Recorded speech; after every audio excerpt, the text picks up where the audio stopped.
កំហឹងពេលអ្នកខាង1នាទីអ្នកបានបាត់បង់សេចក្តីសុខអស់60វិនាទីកំហឹងបានដុតបំផ្លាញសេចក្តីសុខក្នុងចិត្តអ្នកមុនដំបូងគេមុននឹងរាលដាលដល់អ្នកដទៃសាមញ្ញជនយើងគ្រប់គ្នាតែមានកំហឹងតែកំហឹងយូរពេកខាងមួយផ្លែតបានហើយទូចភ្លេចទៅកុំគុំទុកអីព្រោះបើគុំទៅដៅទៅខ្លួនឯងជួនកាលគេមិនដឹងខ្លួនផងរៀនខន្តីខ្លះទៅអ្វីមិនចេះតែបានតាមចង់ទេកុំមួម៉ៅក្តៅក្រហាយពេកអីមានបានអីមកផងបានតែកើតទុកថែងរៀនអត់ឱនយោគយល់ខ្លះទៅមានអ្នកណាចង់ខុសចង់អាក្រក់ទេបញ្ញែបញ្យល់គ្នាទៅបើគេធ្វើតាមជាការល្អតែបើគេមិនធ្វើតាមទេក៏មិនដឹងធ្វើម៉េចហើយបើក្តៅក្រហាយទៅក៏បានត្រឹមតែកើតទុកទៅទេហើយបាបទៀតប្រឹងណែនាំឲ្យអស់ពីលទ្ធភាពទៅហើយសប្បាយចិត្តនឹងអ្វីដែលយើងអាចធ្វើបានទើបមិនសូវកើតទុកអ្នកអាចបង្កើតរូបគេបានតែមិនអាចបង្កើតចិត្តគេបានទេសត្វលោកប្រព្រឹត្តទៅតាមកម្មរបស់ខ្លួនកំហឹងមួយផ្លែតកំហុសមួយជីវិតកុំយកកំហឹងជាម្ចាស់ក្នុងការសម្រេចចិត្តត្រូវធ្វើជាម្ចាស់កំហឹងវិញ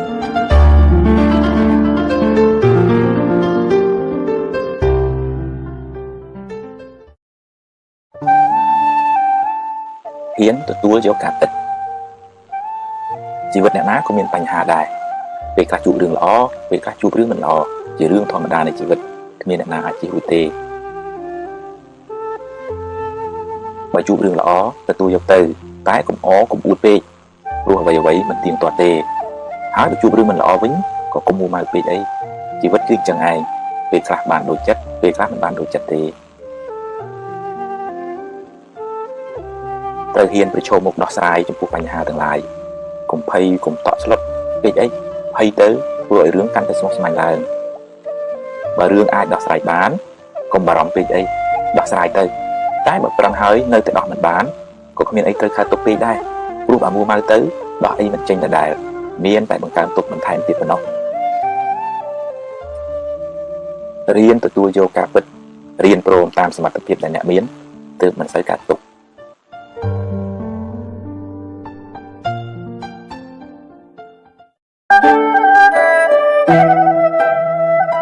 ព្រមតាមហេតុរឿងរ៉ាវគ្រប់យ៉ាងសុទ្ធតែមានហេតុគ្រប់គ្រាន់ទើបកើតឡើងបានរឿងល្អកើតព្រោះអំពើល្អដែលអ្នកបានសាង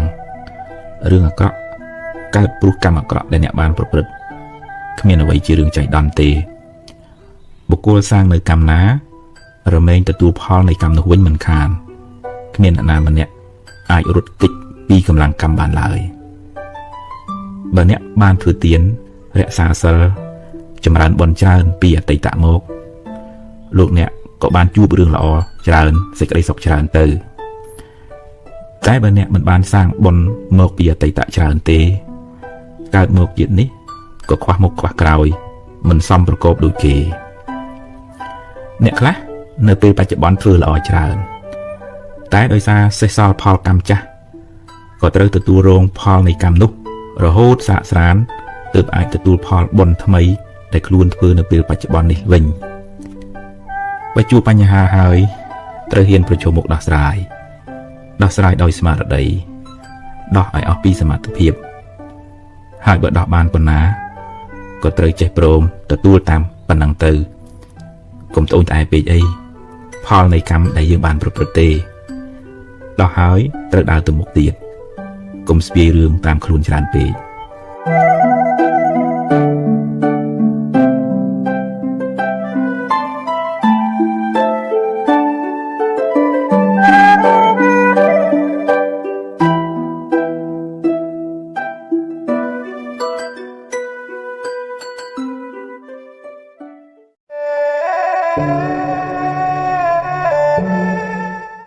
ស្មារតីសង្កេតឃើញញាតិញោមមួយចំនួនធំដែរគាត់ធ្វើរវាយគាត់ដេកមលក់គាត់ពិបាកចិត្តគាត់ឆេវឆាវគាត់មួម៉ៅគាត់ stress អានឹងដោយសារយើងបដិបដោយចិត្តនឹងយូរពេកមិនមានអង្គរៈការពារចិត្តកុំឲ្យសត្រូវមកធ្វើបាបដុតបំផ្លាញសេចក្តីសុខក្នុងចិត្តណាសម្រាប់ទៅលើសតិស្មារតីដែលពុទ្ធឲ្យយើងរៀនយកសតិស្មារតីនឹងមកនៅក្នុងខ្លួនយើងជាប្រចាំចិត្តគិតអីកំពុងនិយាយអីកំពុងធ្វើអីកំពុងញ៉ាំអី កំពុងតែចូលបន្ទប់ទឹកឬក៏ធ្វើសកម្មភាពយ៉ាងថ្ងៃហ្នឹងដូចថាយើងប្រឡែងខ្លួនចោលអត់សតិរវើរវាយធ្វើភ្លឹកដូចថាព្រលឹងអត់នៅខ្លួនណាកំពុងតែធ្វើនេះប៉ុន្តែចិត្តរត់ទៅឯណាទៅប្រទេសទៅបាត់ហើយតែកាលណាយើងបដ ாய் ចិត្តចឹងរឿយទៅវាអត់មានស្មារតីនៅខ្លួនធ្វើឲ្យយើងបាត់បង់សមត្ថភាពក្នុងការគ្រប់គ្រងការគិតរបស់យើងរហូតដល់ថ្នាក់យើងមិនចង់គិតចិត្តហ្នឹងក៏វានៅវិលខ្ញាល់ចឹងទៅរហូតដល់អ្នកខ្លះគេមិនលក់ឬក៏ធ្វើឲ្យពិបាកនឹងគ្រប់គ្រងអារម្មណ៍ខ្លួនឯងហ្នឹងអញ្ចឹងតើយើងហ៊ានបង្កើនស្មារតីហ្នឹងក្នុងជីវិតប្រចាំថ្ងៃហ្នឹងការធ្វើសមាធិក៏ជួយច្រើនដែរពីព្រោះសមាធិទាញស្មារតីមកផ្ចង់នឹងអារម្មណ៍កម្មដ្ឋានណាមួយឧទាហរណ៍ថាចោលដង្ហើមចេញចោលដង្ហើមចូលចឹងជាដើមអញ្ចឹងយើងបង្កើនទ័ពស្មារតីហ្នឹងឲ្យច្រើនដើម្បីត្រួតពិនិត្យមើលដំណើររបស់ចិត្តហ្នឹងឧទាហរណ៍ទៅកំពុងតែមើលដង្ហើមចេញដង្ហើមចូលដង្ហើមចេញដង្ហើមចូលវាស្រាប់តែគិតចេញទៅអានេះខ្ចីលុយអញអានោះថាឲ្យអញអញ្ចឹងទៅយើងដឹងអូចិត្តអញរត់ចេញពីដង្ហើមអញ្ចឹងហៅត្រឡប់មកវិញស្មារតីហ្នឹងអ្នកហៅត្រឡប់មកវិញដង្ហើមចេញដង្ហើមចូលដង្ហើមចេញដង្ហើមចូលអញ្ចឹងកងទ័ពការពារចិត្តហ្នឹងវាច្រើនសតិស្មារតីហ្នឹងវាច្រើនអញ្ចឹងអត់ឲ្យចិត្តហ្នឹងរងគ្រោះដោយសារអារម្មណ៍ខាងក្រៅខ្លាំងពេកទេហើយយើងអាចបង្កើនស្មារតីក្នុងជីវិតប្រចាំថ្ងៃឧទាហរណ៍ថាដើរឲ្យមានស្មារតីថាយើងដើរយើងអង្គុយយើងនិយាយស្ដីហ្នឹងឲ្យវាមានពលឹងនៅខ្លួនជាភាសាខ្មែរភាសាធម៌គឺឲ្យមានស្មារតីនៅខ្លួនដឹងថាអាត្មាអញកំពុងតែអង្គុយអាត្មាអញកំពុងតែនិយាយអាត្មាអញកំពុងតែធ្វើសកម្មភាពនេះធ្វើសកម្មភាពនោះបើសតិស្មារតីនៅនឹងខ្លួនបានច្រើនចិត្តអ្នកហ្នឹងអត់សូវរវើរវាយចិត្តអ្នកហ្នឹងអត់សូវហោះចេញពីខ្លួនទេអញ្ចឹងអ្នកហ្នឹងអត់សូវទទួលរងគ្រោះដោយសារអារម្មណ៍ទីខាងក្រៅមកដុតរូលឲ្យក្តៅក្រហាយទេដែលចិត្តរបស់យើងក្តៅក្រហាយហ្នឹងដោយសារយើងចេះតែប្រឡែងខ្លួនអត់មានអ្នកការពារសោះគេនិយាយស្ដីតិចក្តៅកើតទុកអស់មួយអាទិត្យពីរអាទិត្យទៅជួបរឿងឯណាមិនពេញចិត្តទៅដេកពិបាកចិត្តអស់មួយអាទិត្យពីរអាទិត្យទៅគ្រាន់តែទៅអានឬក៏ជួបបញ្ហាអីចឹងទៅគឺថាវល់វិលនៅក្នុងខ្លួនហ្នឹងធ្វើឲ្យអាចិត្តហ្នឹងវាអត់មានប្រព័ន្ធការពារសោះស្អីក៏អាចលួចប្លន់សេចក្តីសុខស្អីក៏អាចធ្វើឲ្យចិត្តហ្នឹងកើតទុកបានដែរអញ្ចឹងសតិស្មារតីហ្នឹងសំខាន់ណាស់ជាគ្រឿងការពារជារនាំងជាទ្វារជារបងការពារមិនឲ្យអកុសលឬក៏អារម្មណ៍ដែលនាំឲ្យក្តៅក្រហាយហ្នឹងយើងអាចទប់ស្កាត់បានខ្លះតែយើងមិនអាចទប់ស្កាត់បានទាំងស្រុងប៉ុន្តែសតិហ្នឹងវាដឹងថាអញបើគិតរឿងនេះទៅវាក្តៅក្រហាយអញ្ចឹងផ្ចង់ចិត្តទៅលើអារម្មណ៍នេះវិញនាំឲ្យចិត្តហ្នឹងជ្រះថ្លាសប្បាយនឹកគុណពុទ្ធទៅសប្បាយនឹកគិតដល់បុណ្យនៃខ្លួនបានធ្វើទៅសប្បាយនៅក្បែរមនុស្សនេះទៅដូចជាចិត្តដូចស្រស់អញ្ចឹងស្ដាប់ធម៌ទៅបានចម្រើនចំណេះដឹងបញ្ញាញាណអញ្ចឹងទៅអញ្ចឹងទាញចិត្តឲ្យបង្អោលមកនៅក្នុងអារម្មណ៍ណាដែលនាំឲ្យកើតចិត្តជ្រះថ្លាហើយអារម្មណ៍ដែលនាំឲ្យក្តៅក្រហាយអានេះនិយាយដើមអញអានេះវាចេះនេះវាចុះទាំងហ្នឹងយើងកាត់បន្ថយវាមកយើងមិនអាចទប់ស្កាត់បានទាំងស្រុងទេរឿងអារម្មណ៍ខាងក្រៅហ្នឹងឧទាហរណ៍ថាបើយើងមានបាបកម្មវាត្រូវតែលឺគេថាគេស្ដីឬក៏ត្រូវបាត់បង់របស់នេះរបស់នោះអាហ្នឹងយើងខាត់មិនបានទេប៉ុន្តែអ្វីណាដែលយើងអាចទាញចិត្តបានយើងទាញបង្អោនចូលទៅក្នុងអារម្មណ៍នាំឲ្យកើតសេចក្តីជ្រះថ្លាហ្នឹងចិត្តហ្នឹងវាស្រស់ចិត្តហ្នឹងវាស្រាលពីសេចក្តីទុក្ខទៅហើយបើយើងខ្វះសតិស្មារតីអ្នកគៀចិត្តអ្នកតម្រែតម្រង់អ្នកទាញមកអាហ្នឹងវាភាកច្រើនហ្នឹងគឺចិត្តហ្នឹងវាធ្លាក់ទៅក្នុង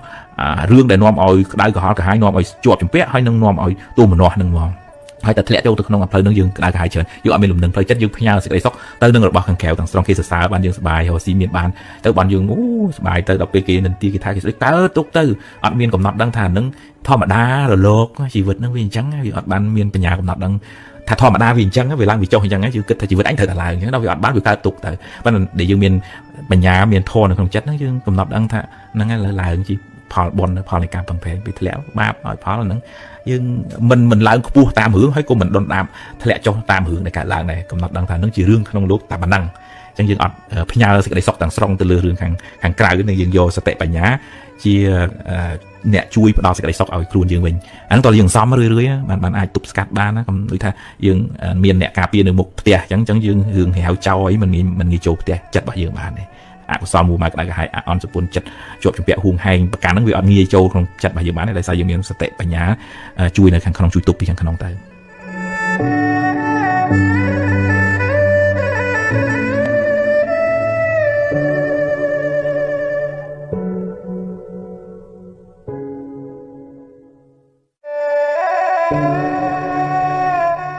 ៅមានញាតិញោមមួយចំនួនដែរផ្ញើសារមកសួររឿងតែសម្រាប់ខ្លួនទៅវាមានបាបអត់សម្រាប់ខ្លួនទៅវាផុតទុកអត់ឬក៏គាត់មានអារម្មណ៍មិនចង់រស់អាហ្នឹងវាចូលក្នុងវិបត្តិផ្លូវចិត្តណាគាត់សំរឿងទុកសោកក្នុងចិត្តឬក៏រឿងដដែលវាកើតឡើងធ្វើឲ្យគាត់ធុញទ្រាន់អស់កម្លាំងលែងចង់រស់ទៀតឬក៏គាត់ជួបបញ្ហាធ្ងន់ធ្ងរអីចឹងទៅប៉ុន្តែអាហ្នឹងវាកើតឡើងវាមិនមែនកើតអញ្ចឹងព្រាមវាសំតិចម្ដងគិតច្រើនតូចចិត្តអន់ចិត្តភ័យព្រួយបារម្ភខ្លាចឬក៏ ជំងឺឈឺស្កាត់នឹងវាធ្វើឲ្យគាត់នឹងអស់កម្លាំងដែលចង់រស់ទៅទៀតសួរថាសម្រាប់ខ្លួននឹងបាបអត់វាចេះវាមានពីររឿងមួយបើឧទាហរណ៍ថាជួយសង្គ្រោះម្ដាយជួយសង្គ្រោះអ្នកមានគុណហ៊ានបរិច្ចាគជីវិតឧបមាថាគេត្រូវការថ្លើមគេត្រូវការប្រមាថគេត្រូវការអីចឹងថាយកចោះធ្វើម៉េចឲ្យទៅពុកធ្វើឲ្យតែម៉ែខ្ញុំរស់អាហ្នឹងជាបនវិញការលះបង់អញ្ចឹងណាប៉ុន្តែការលះបង់ដោយខឹងដោយធុញទ្រាន់នេះវាជារឿងអកុសលសម្រាប់ខ្លួនហ្នឹងមានទោសបើនៅក្នុងវិន័យព្រះអង្គមិនឲ្យភិក្ខុសម្រាប់ខ្លួននេះភិក្ខុណាសម្រាប់ខ្លួនត្រូវអាបត្តិដែលត្រូវបាត់ហ្នឹងមួយហើយរឿងមួយទៀតរឿងទោមនស្សផ្លូវចិត្តមិនសบายចិត្តធុញទ្រាន់ហ្នឹងជាលក្ខណៈនៃទោសចិត្តប៉ុន្តែនិយាយអញ្ចឹងមិនអាចទាញចិត្តឲ្យអ្នកដែលមានបំណងចង់សម្រាប់ខ្លួនហ្នឹងមកវិញបានទេវាត្រូវការផ្សំផ្គុំជួយគ្នា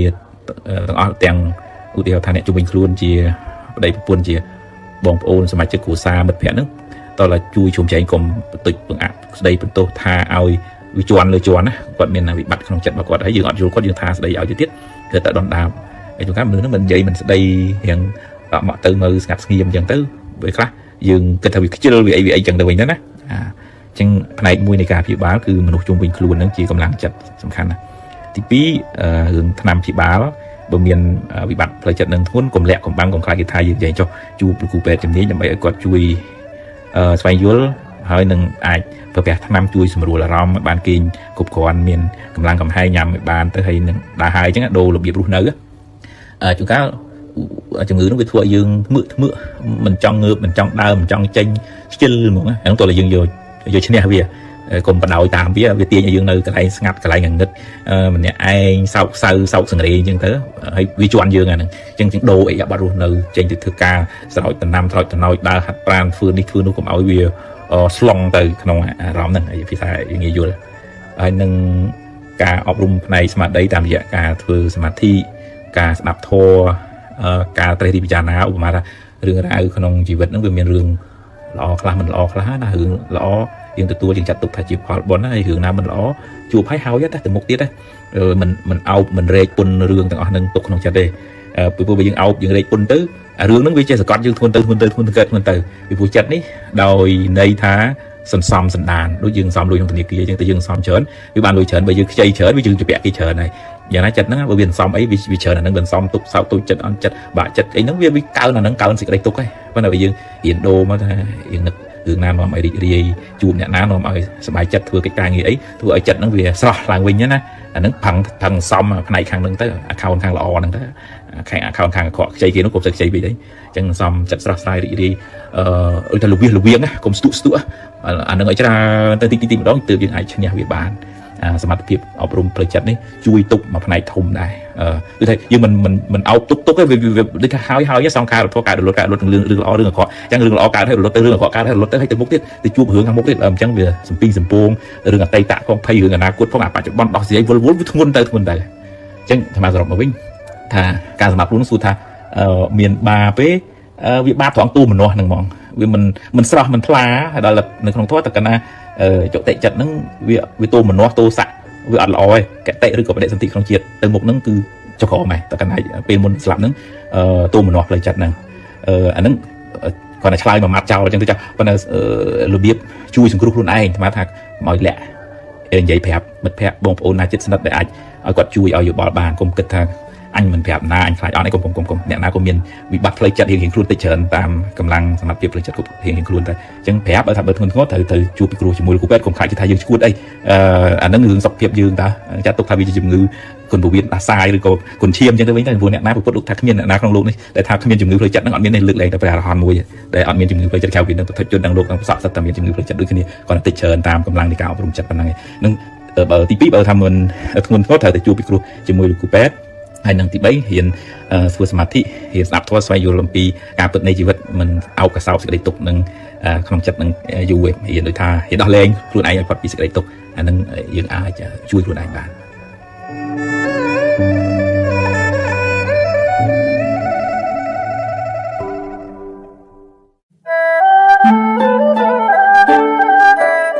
ជូនជាធម្មទានខ្លីសម្រាប់កូនប្រុសកូនស្រីចាំបានសេរីសួស្តីអញ្ញាតិញោមទាំងអស់គ្នាស្ដាប់តិចណាញាតិញោមណាញាតិញោមជិះចូលរួមហ្នឹងបងតែសេរីសួស្តី